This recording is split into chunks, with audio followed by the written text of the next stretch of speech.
Our series of short films investigates the way humanity is building a nervous system for a superorganism called the Noosphere.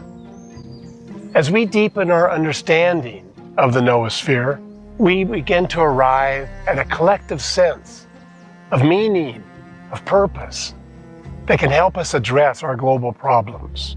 With the emergence of the Noosphere, a new level of synergistic power is at hand. Relationships, now possible at the planetary level, enable us to work together as a species toward a flourishing Earth community, in new technologies of communication, in global trade, in new forms of consciousness. Through our deepening relationships, the Noosphere is rising.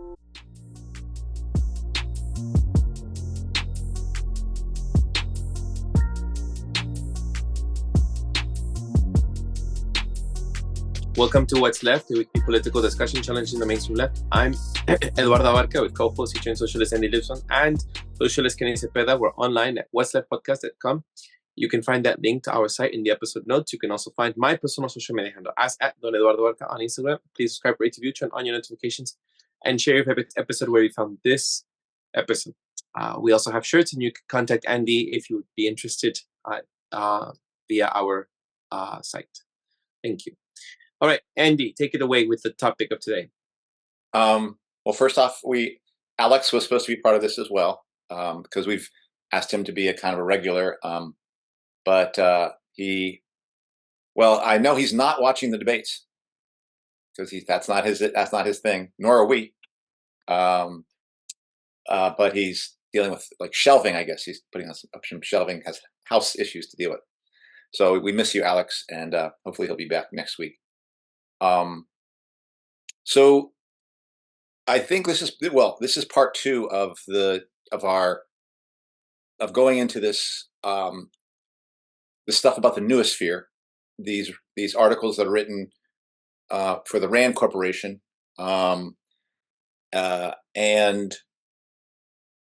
for me this is a continuation of that last article about the Noosphere, which was written in 1999. I felt it made some predictions, made some recommendations and some predictions. So now this new article is 2020.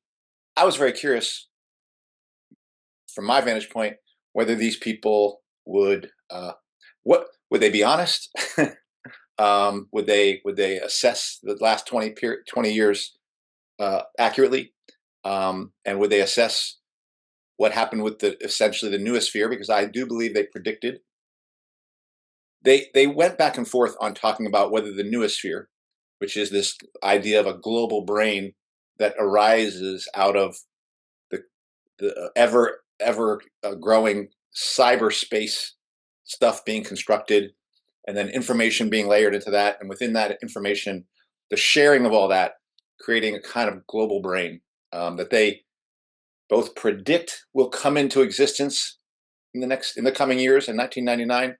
And also say the U.S. has a role to shepherd its existence and to shape what it looks like.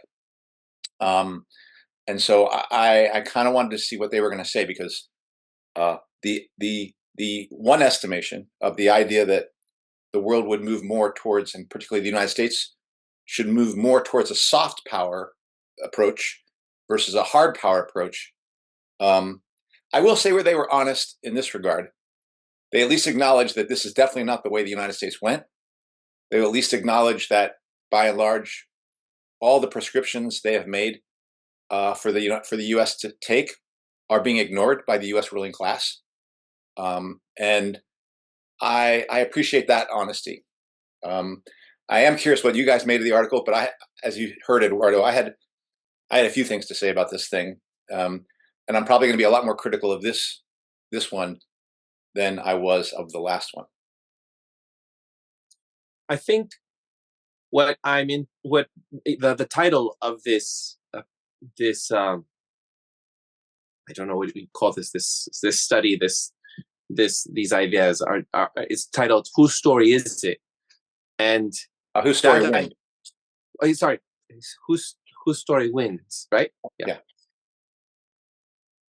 And so it is they've come to see it this way in the battle of ideas, and who is more apt, or whose story will be able to influence the global consciousness. And it is a race to figure out how they can do that. And they mentioned platforms, they mentioned ideas through technology that's been able to be reached lots of people. But what I found interesting is how much they make, or because this is all funded by the RAND Corporation, how much they make a distinction between them, Al-Qaeda, WikiLeaks, the Islamic State, Iran, China, Russia, and just the fact that they are able to just say that that they're doing it this other way, that they're not contributing, or they're much more controlling with more malicious ways than the Western U.S. American state is. Or I forget how they put it, but either the influence is not taken seriously in other Western countries. So I mean, I thought that was clear in this report, different from the other report, where this is a more hardline thought of like division about how the lens that the USA is to lead the way and be the I guess, I don't know, be the more democratic liberal society in their position in the world, and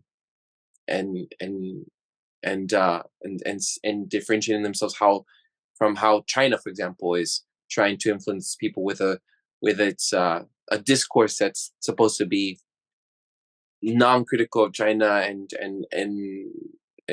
essentially just always applauding and praising China, and that's not what we do. That's not what the USA is supposed to do. Anyhow, so I just noticed that the stark difference was just that in its criticism. For me, it was notable that they discussed a lot of events that have happened, since 1999 until now. Like they mentioned the Iraq, Afghanistan war. They also mentioned the pandemic, right? Did they? No, this is pre-pandemic. Oh, they talk about pandemics, but they don't mention the pandemic in particular. But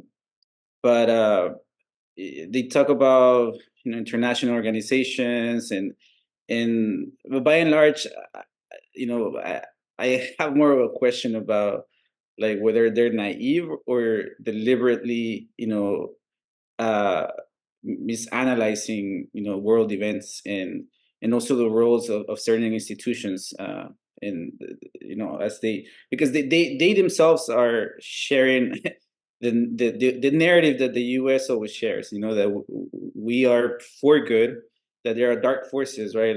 Eduardo, you just mentioned that there are dark forces in China, in Russia, in Iran, and you said also institutions like WikiLeaks, that it's funny that we're reading this as Julian Assange was released into a different type of captivity, but yes, so they talk about that this fight of dark force, versus against the dark forces, and that the dark forces actually have more intention in progress in these in trying to understand and have a say in the noospheric world, or global consciousness.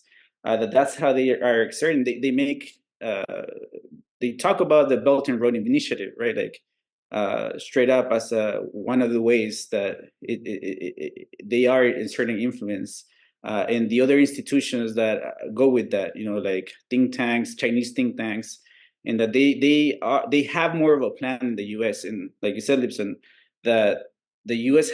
definitely did not go that way. The realpolitik, the use of force, has been the dominant current in the last 20-something years, 25 years. And I mean, we've seen that, right? And I think we're witnessing even more of an unraveling of that in the current times.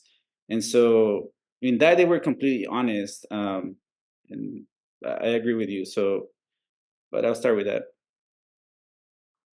Yeah, I personally felt, I mean, they did mention the war in Afghanistan and Iraq, but it's like when they say that hard power didn't work, well, the reason hard power didn't work is because hard power lost to another hard power. Hard power lost to the Iraq resistance, the Afghani resistance, to other forces like China and Russia and Iran supporting opposition forces. Hard power lost in Syria. U.S. hard power attempted to insert itself by pushing a coup in Yugoslavia. They don't mention that.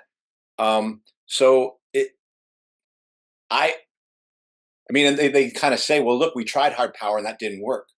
Well, I guess that still goes along with this notion that they still believe that it's about whose story wins versus whose armies win. And that's just not borne out by events. And China and Russia, in the context, like Russia emerged victorious out of Syria, right? Compared to the United States. And now of course, this is they didn't see these other events. And now we can see that Russia and China are emerging even more powerful as a result of both the hard power losses that the US is experiencing and the hard power victories that Russia is definitely experiencing in relationship to the West, and China's ability to mass a navy and project its own hard power in its region in relationship to the US trying to sail the seas in South Pacific. And to the extent that they talk about China and Russia building their own noosphere, they talk about it as this dark noosphere, a noosphere based on, what do they call it? Based on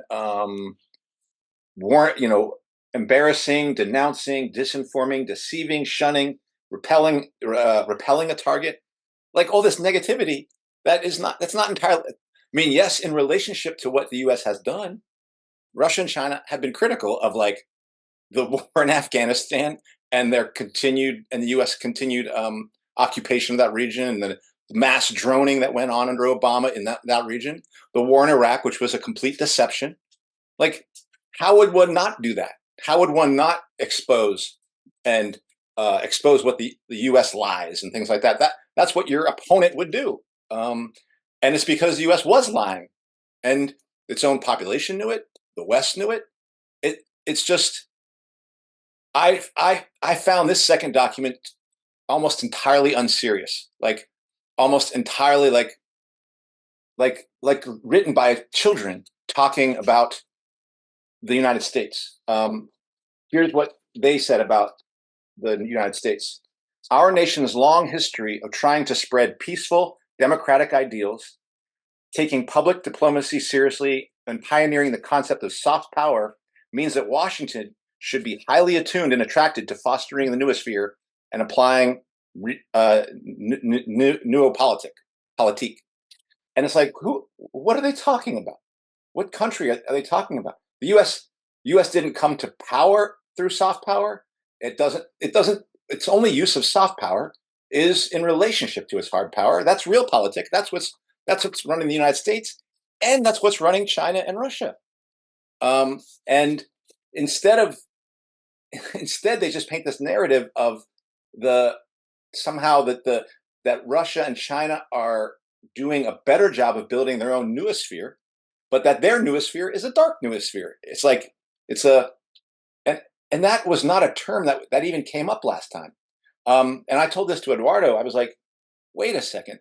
These folks in their last document said that the reason that the U.S. was most positioned to develop a noosphere was because it's cyberspace infrastructure.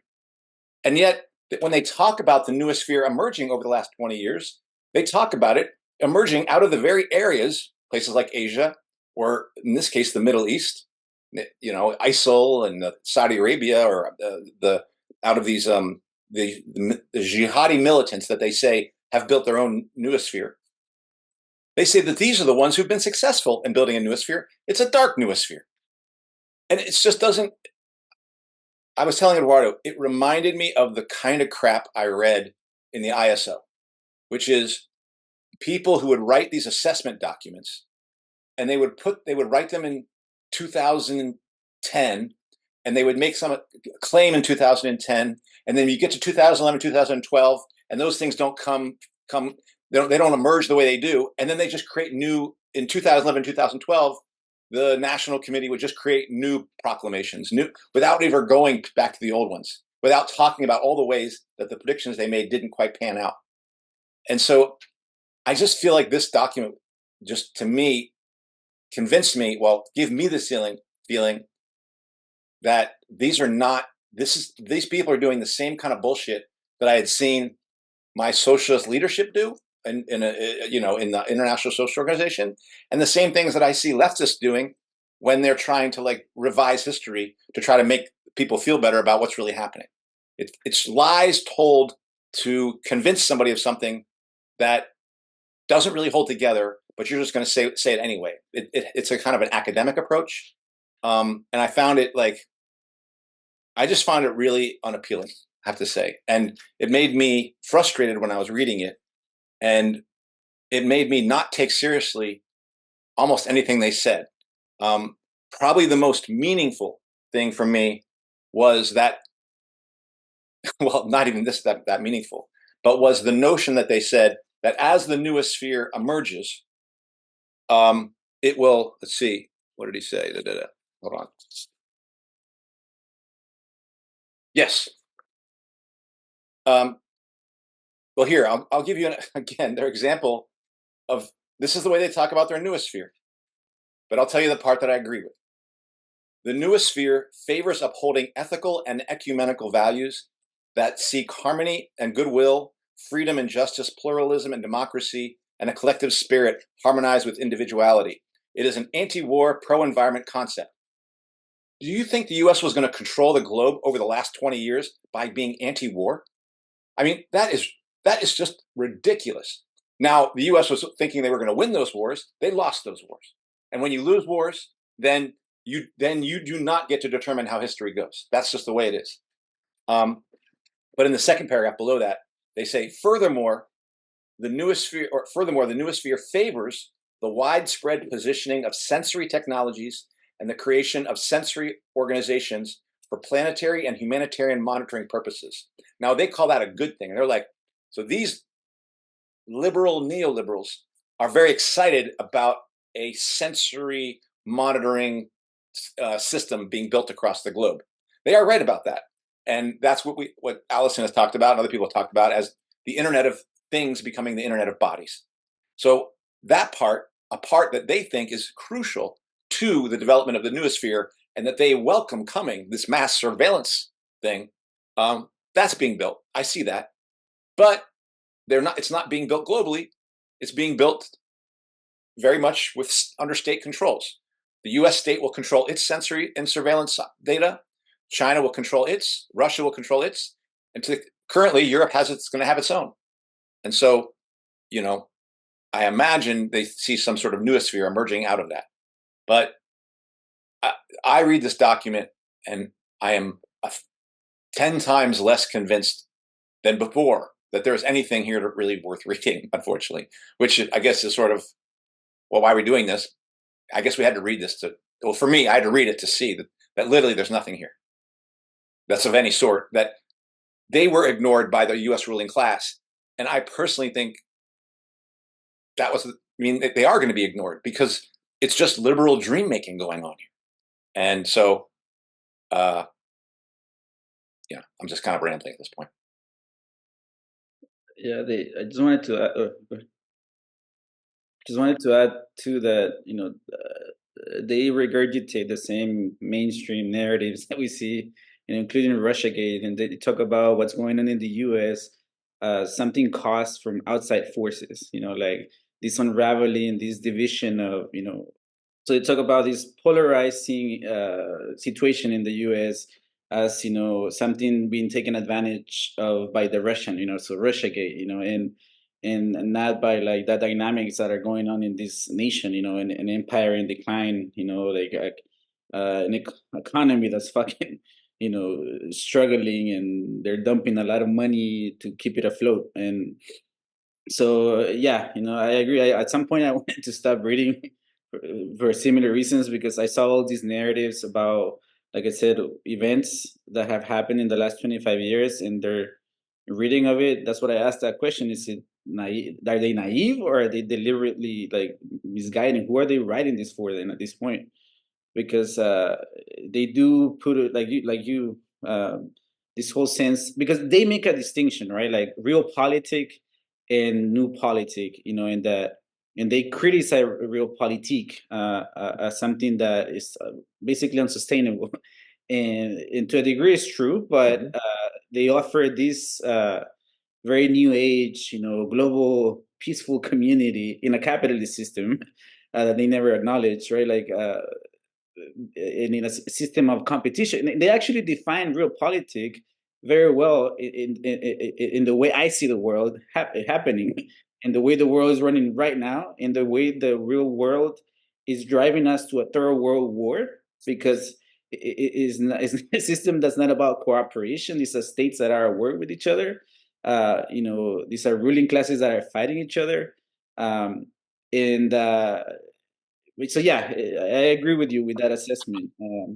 That I don't know, like, who are they? Because even at times, like, it seems contradictory, some of the stuff they're saying, but they try to fill those holes with reasoning and stuff. But again, the events of things,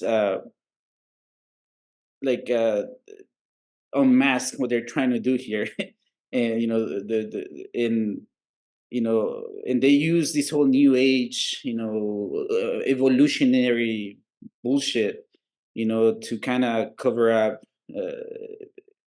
this idea. I mean, even though I do think they're touching on some stuff that is true, that is happening, that I do think is a factor, it's not the main factor, like this idea that, managing information technology, absolutely, they're all doing it. And this is not new. In the US, like, may not have an open force, but you think the Russians are the only ones that have Russia like farms, like, sorry, bot farms and all that shit? You think that the Russians and the Chinese are the only ones trying to influence people? You think TikTok is the only fucking, when they're talking about sensory technology, I think Facebook, I think Instagram, I think all that shit, and the shit that we don't know about, like, except that, these are done through a quote unquote the democracy of a market system, right? Versus the states that have a program that is openly hierarchical, that it openly is working towards something. But I mean, there's been information, right, just like through the pandemic, that how much censorship happened through these institutions that are supposed to be independent, right? Like these would be NGOs, right? Like the Facebook and Instagram that they talk about in these papers. But they are part of the apparatus. They are the technologies that they use. A lot of these technologies come from the military, and they have explicit and implicit support. So in those, they're talking about things that are happening, but they're trying to mold their narrative. They're trying to tell us a story, to throw this concept into the fold of things that are kind of understood. Like I don't find this mysterious. I don't find this like scary, like more scary than the real world. Like I know that they're trying to sell me stories in many ways that they can, and they are effective to me in some way, to some degree, because again, I just go back to like parroting the pandemic. It did convince a lot of people to do something, even though some people have, maybe moved on, thought about it. But it shows a degree of efficiency in this narrative creation and using all these tools that have come on board.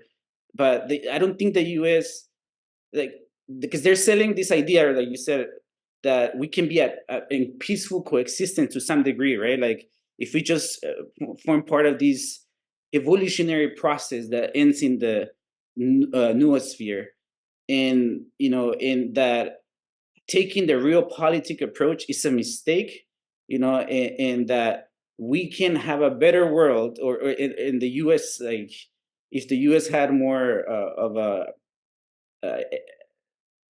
thought behind it and dedication to building that and engaging that, we can end up in this world with common values and peace, where wasteful armies won't be needed. But so that alone shows me they don't understand the world, the very basics of why these worlds are happening.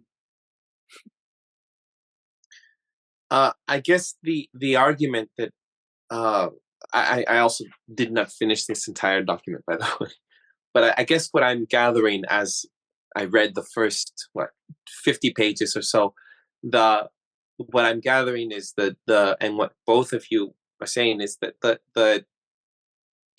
the argument here is that hard power has not won, and soft power is the way to go.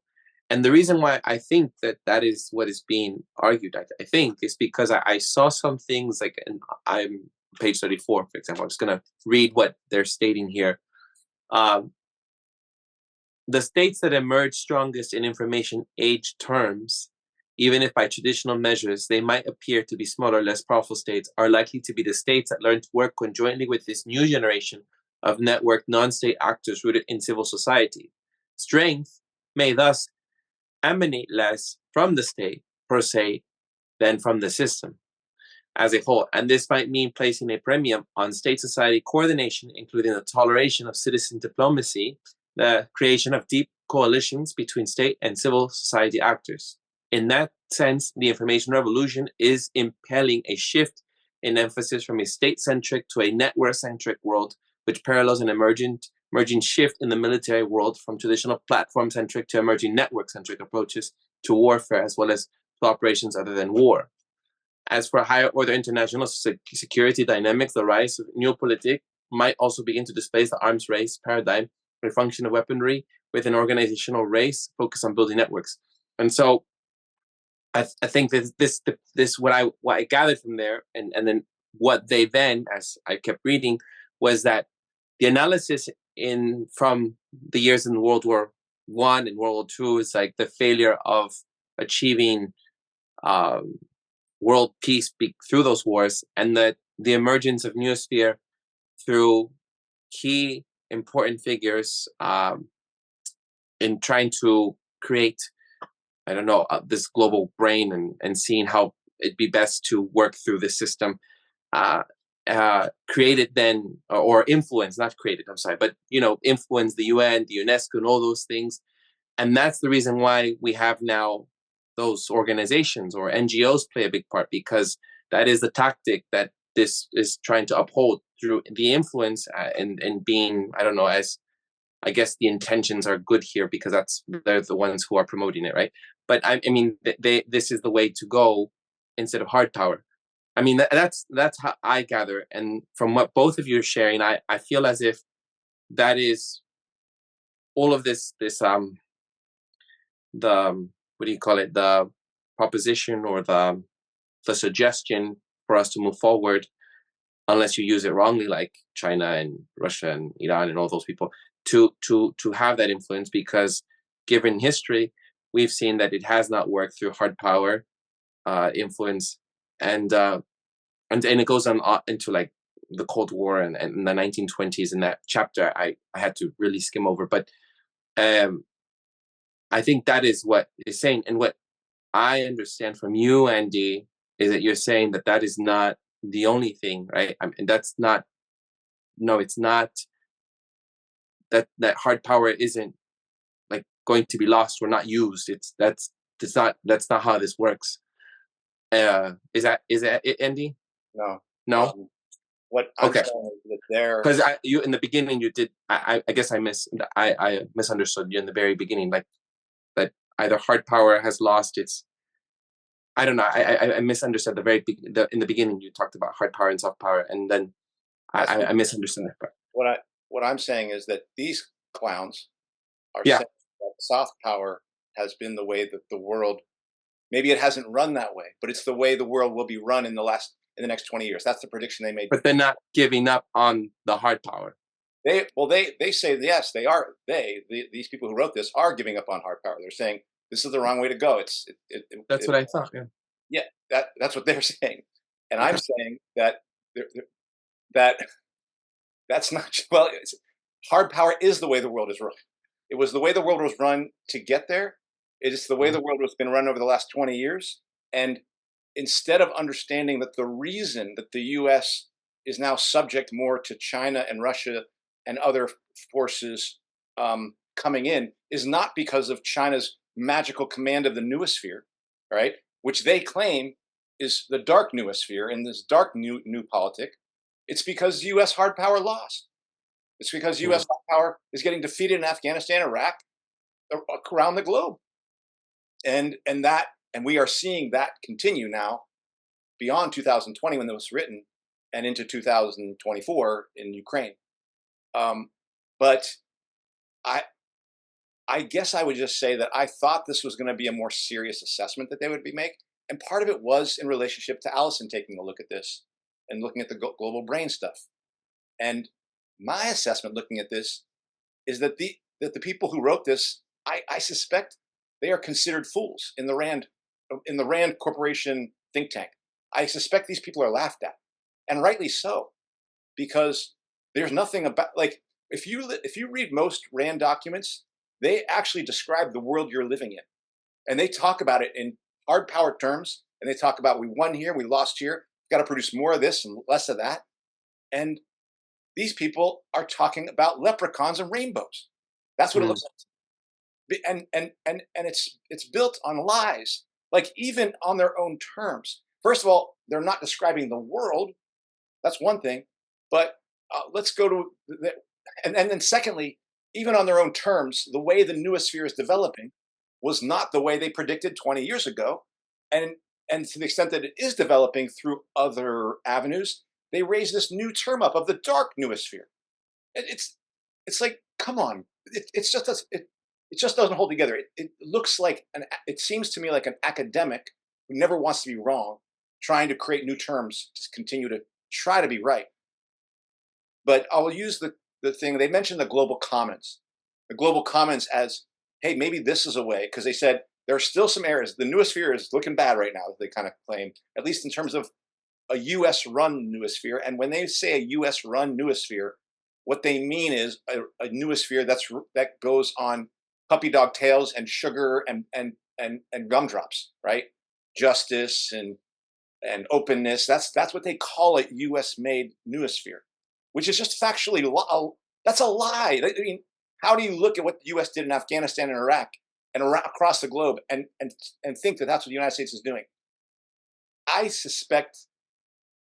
actually think they do think of this way, and I tend to look at this as a document which is laughed at inside of the Rand Corporation. That's what I'm going to say right now. But they mentioned that these global commons, that maybe there's these areas that have not been claimed, like in the sea or in the air or in space or in cyber, that we can turn into global commons. And in fact, they go, and we can use the military. We can give an example of the U.S. military as actually helping build the global commons. Like they cite an example, and they actually cite the actual existing U.S. They say the U.S. military has essentially controlled the seas and made it a global commons. And they say, to advance American interests since the end of World War II and throughout the Cold War, the U.S. military devoted itself to assuring the U.S. military capabilities sufficed to keep these common, accessible, and usable by all in peacetime. All right, this is what they're saying. What began as freedom of the seas thus evolved into favoring freedom across all the commons, mostly for vessels, goods, and people, but also to help spread American values and ideas, openness, freedom, and democracy around the world. Next paragraph. So that's their understanding of the U.S. controlling the seas to spread goodness and to hand out lollipops to everyone who's on the ocean. Then here they go. U.S. presence in the global commons was so powerful, pervasive, and singular that military strategists commended our primacy, superiority, dominance, and hegemony as being of enormous benefit, and the key military enabler to U.S. global power. Oh, so now you're just basically saying the very thing that you claim is an example of noopolitik, military global commons construction, is actually hard power on the seas. You fucking liars! It's not serious. I don't write this kind of. I mean, that it's not. You cannot have your second paragraph contradict your first paragraph. It's just so that's when I started to get pissed about this document, because it's just a gigantic 70-page fabrication, and I suspect Alison thinks there's something here to be looked at. I don't think so. I think a claim one might make is that this noosphere thing is a direction that the U.S. ruling class is going in and constructing it. I read this document and I go, no, they are not. The U.S. is dedicated to hard power, and they're scrambling to use hard power to control the globe. These people are saying, oh, that's why you're fucking up, because you didn't use hard power. Well, okay. Then they go and they cite here again, second paragraph contradicting first paragraph. Let me take a moment here. So they go, look, you folks, you fucked up in Afghanistan and Iraq with your hard power. All right. And you should have done soft power. Like, once you got control of the place, you should have gone in and done soft power mechanisms in that once you were there, and tried and used soft power mechanisms to try to rule and make it so that that your occupation of Iraq and Afghanistan went better. And then they note, and they say, an interesting, well-intentioned effort to move in this direction, the direction of soft power, appeared with the U.S. Army establishment of the Human Terrain System in Afghanistan and Iraq, a field operation created on the grounds that cultural knowledge and warfare are inextricably bound. So basically they acknowledge the U.S. tried to do shit like that. Well, they go, but the operation and its team foundered before long for multiple design and bureaucratic reasons. It foundered because you were an occupying force and there was a resistance to you. You brought in hard power, and there was hard power opposition, which is called resistance, and you lost to that resistance. So they even acknowledge right there in this paragraph, right below the thing, right, in its little footnote, that the U.S. tried to do it and it immediately disintegrated. Like, it didn't work at all. So I just find their approach unserious. That's what I guess I would say. And it isn't what their claim is, that the institutions whose story will win really matters versus whose weapons win. And that is completely contradicted by all of history in the last 400 years. And it is certainly contradicted by the last 20 years of history since they wrote their document, that first one about the noopolitik. They actually also mentioned. Right. Go ahead. They also made a reference to that's the history of the last 2,000 years, something like that. And so, yeah, like, they want to change the world through, narratives, right? Like in superior values and that I hear some imperial shit here too, like that we basically the civilizing effort of the U.S. on the ideational world that will prevent the use of force, right? They're not, as much as they talk about these global, consciousness bullshit. They're about American, ideas and powers as the right ones, and anything else is dark, and everyone else is like, it's a nefarious actor, and the U.S. should continue to, battle in this realm of ideas alone, and I think that is kind of like my understanding of what New World people, are worried about. right? Like in these systems, these structures, because I do think there is something to it. There, of course, there's always been an effort for narrative control. This is not new. There is more instruments, more mechanisms, more technologies, but it's not new. Like they're trying to sell you some bullshit, right? And they are effective to a degree to certain populations, but it's not universal. Not everyone is buying. Yes, most people are connected in the world, but not everyone's buying into this bullshit. But they're also advancing these ideas of like the conspirational theories, right? Like, so there is the right way. In the U.S. state is should ensure that the right way should prevail, the truth should prevail, and that is going to win the battle. And if that is what the U.S. tried to do, which I don't think it is, but let's say if that's the focus that the last 25 years, then you have the result right here. But I don't think the failure of the U.S. over the last 25 years has been a lack of engaging in this realm of ideas, because they're fully in this shit. Constantly. You just gotta watch, the news. You just gotta read, and anybody who just gives you the news from the mainstream sources, or there you go. That's the narrative creation that they're engaged in. And we've mentioned things from DARPA, right? Like it's come up in different shows, and different institutions are in this shit. And narrative creation doesn't even it's not like this is where I somewhat see what they're trying to say, but I think more of hegemony, from like Antonio Gramsci, ideas of the superstructure, and and how, but because you are brainwashed from when you're in school, to believe certain shit, to wave to the flag, you're brainwashed in a million ways to believe in this project, right? In liberation and peace, the potential of any of these won't come from continuing to engage in these systems that are about violence, exploitation, and in the dehumanizing nature. We have to bring it back to this conversation about the socioeconomic system that rules our lives. And that all these states that are so-called, like China calls itself fucking communists or whatever, they're about the people. They're not about that. They're in this game. They're in the capitalist game. And that is what rules the world.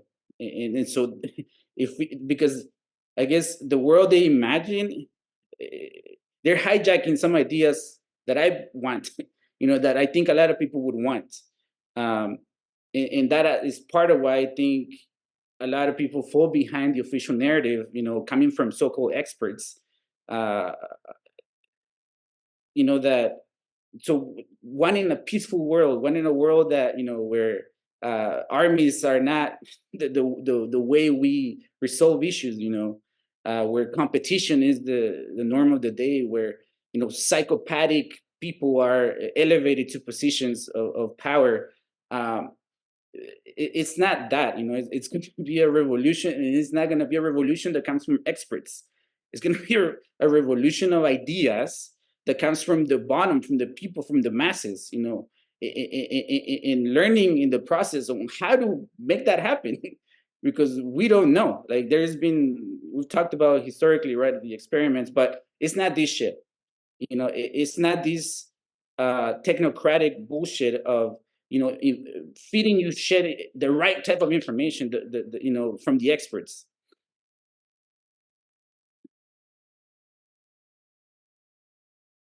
I have a thank you for clarifying that, by the way, Andy. I felt like when you said the USA was still scrambling to keep its hard power, and this is what is advocating for this is why the USA is lost, and this is what they should be doing. I figured that's what this is promoting. It's to continuously use all of the cyber or way of influencing the world through its more soft power approach. But thank you. I was just trying to figure that out. I guess what I fear I was thinking,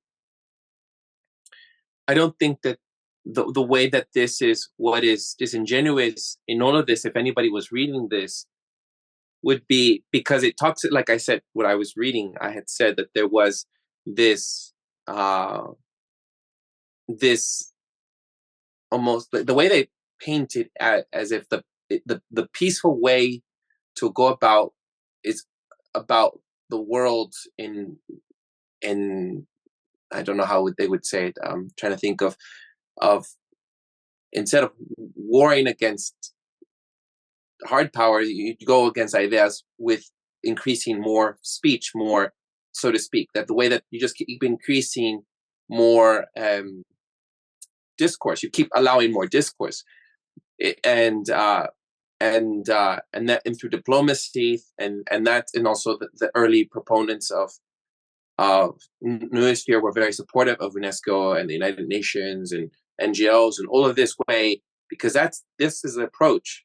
Anybody who's listening, I don't think our audiences would fall for that. But for people who would, I would be afraid to think, and I think liberals are more prone to actually fall for this, that I would be afraid to think that people would buy into it in the same way. And it's interesting, this came out in 2020, right before the lockdowns, in the same way that the lockdowns did, without really looking at it with a very strong critical eye, and that this is what they want us to, or to do and to trust for a civilized democratic world, shared by norms and values, and trying to do this through this system, this approach, soft power, without knowing the consequences of how that is like psychological warfare on people, convincing them or censoring, because that's what's going to happen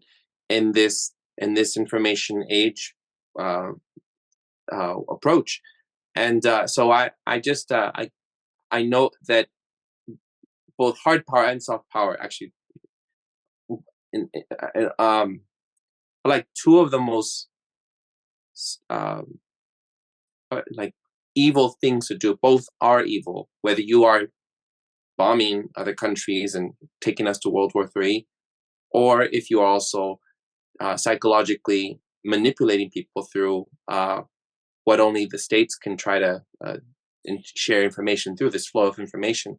So I think both are very, these both approaches are dangerous. And so I don't know, that what came up to me was just that how people could potentially fall into the influence of social media and information online, and everything has to do with now our virtual world. And so yeah, that's what came up to me, and seeing that from liberals, they're the ones who are very what do you call it, they're not very labeling everything a conspiracy and everything, they're the ones who would be, I think, more gullible is the word to this kind of stuff, maybe. What? Well, just let's remember that this article, just like the last article, is written for the Department of Defense. It's written, and it's backed by the Joint Security Chiefs. It's the same military-industrial complex product. So this is not supposed to be written for public consumption. Like, even though it's a public document, it's not a secret document. It's written as a way of telling the U.S. ruling class, here's how to better rule. That's what it exists there for. My problem, but even though, Andy, but it's still presented in like a very, presented in a very, like this is the best approach, but this is not, like, even if it's written for the military, it isn't written like we should rule the planet. Like, absolutely, it's right. You're right. It's written in a very, like, all the language that it's used, it's very right. Like, it's very academic, and it's like, look, this proposition, this is what we're advocating for, look, this is the best way, and they got the whole PowerPoint. It isn't written like behind curtains, like we're really going to be doing this actually, right. No, it's they did a lot of work in trying to make it consumable, I guess, or it's good. It's well written. Not I do not think. I mean, I don't find it well written, to be honest. I mean, I understand what you mean when you say anybody like, if somebody just found this document on the street, they'd be like, "Well, these are some well-meaning people." Maybe, maybe not. I don't know. I don't find so when they say that the U.S. got outplayed in the soft power area, let me ask you this: Did you ever see the words "war on terror" in this document? I don't remember. You didn't. It was not in the entire document. What did the U.S. do in 2001 after that? What was the narrative that the U.S. pushed internally and globally? It was the war on terror. It was the idea that in the war of civilizations in particular, that democracy was under attack, and that these people who hated democracy were trying to bring the institutions down, and and in order to preserve democracy and to support democratic rights for women, we were going to have to go in some countries and crack some heads. That narrative was so successful that it was taken up by the Russians in Chechnya. It was taken up by the Chinese against the Uyghurs. It was taken up by everyone. Everyone backed the war on terror, at least initially. Why did the war on terror fall apart? Because of hard power.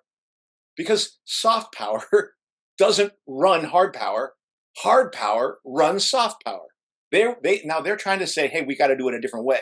And in fact, they're saying China and Russia are doing it a different way now, and they're playing us. They're wrong again. All these people are playing hard power games. All these people, China and Russia, particularly China, in the last 20 years, as we've seen, have found themselves in much more control of the global commodities, and in countries that allow them to control those commodities. That's hard power. That's not soft power, controlling commodities. And that's the reason the U.S. had to transition when its national defense strategy in 2018 and say, you know what? We have to stop talking about the war on terror. We have to start talking about the fact that we have to now prepare ourselves to take on real power, which is China and Russia. And so the fact that a document that's critiquing the U.S. for not using soft power mechanisms doesn't even speak about the war on terror, which was the raison d'etre for the last 20 years, and they know that, is a completely unserious way to talk about soft power and hard power, and any of those things being used. And so the question of, are these people lying to fool us? No, because this is written to. I do believe that these people are liberal fools, and I think that these people think that this is the currency of how you make a convincing argument. And in fact, they try to do a warning thing to say, when are you going to listen? If you don't listen to us, it'll be too late.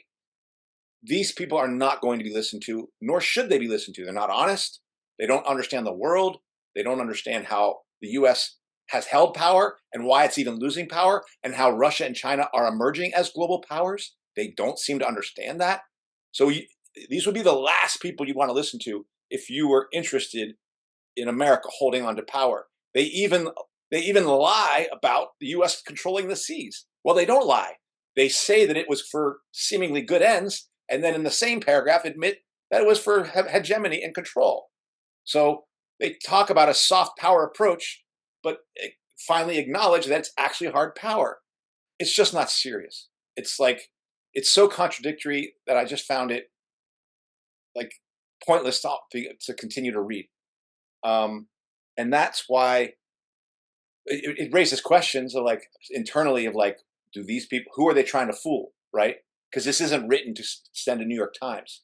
But ultimately, I just think it does show,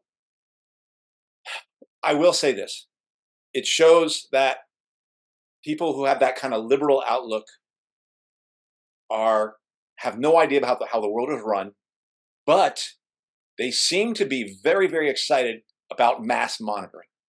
They seem to be really thrilled about the idea of everyone being monitored by something global or state, whatever. Because these people were twice they mentioned what a wonderful thing it was that the growing sensory apparatus of the globe has grown.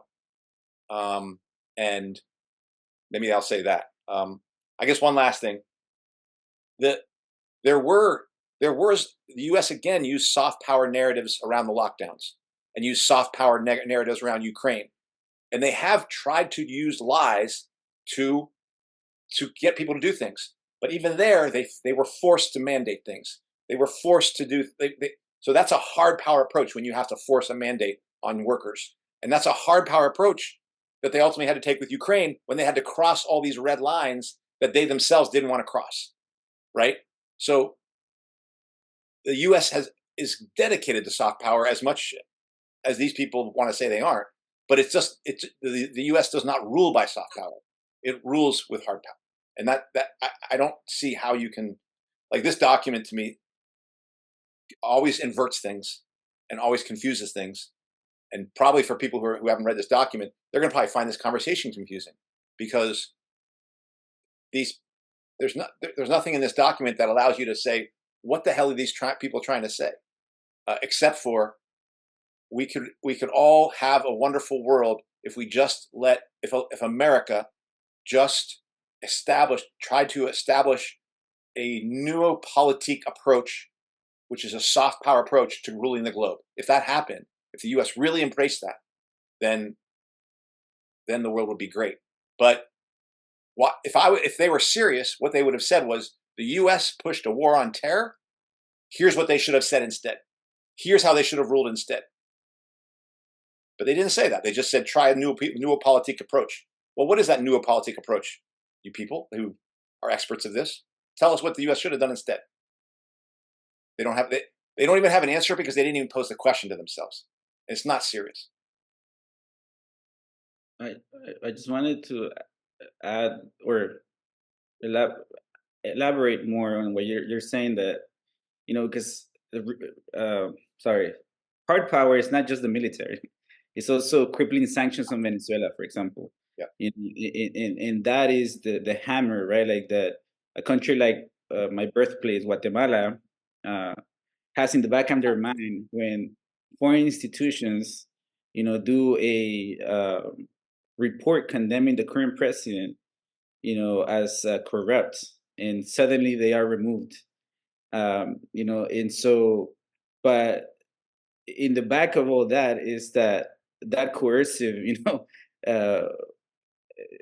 tool that the U.S. has in choking the hell out of a small country, that is in the sphere of economic sphere, of the U.S. And so this leads me to BRICS, right? And like this idea that because there's people that we listen to that are championing BRICS as a new something better, something good, something that perhaps will have this soft power dynamic in it. And that's where I say no, that's not how this works. What is happening is that they're seeing a weakness in the U.S. And there are more other muscles, gaining strength in the world, and they want to free themselves from these ties, that are economic, first, but then obviously militarily, like ultimately. And so, but that in itself has another set of fucking questions and issues. It's not this harmonious picture that people are celebrating. And before even that takes full shape and it's enacted, and we have a strong country, because the U.S. is still strong. Like it is losing grip, it is losing power, but it's on the challenge that they're facing, that ultimately gets resolved with hard power, like the highest expression of hard power, which is military and technological, brutality. That is what the capitalist system ultimately ends in. That's how it's resolved. It's not to economic trade and all this bullshit. It's about who controls, technologies, resources, and markets. Right. That's what the U.S. had to have the Navy. That's why China is building a fucking Navy.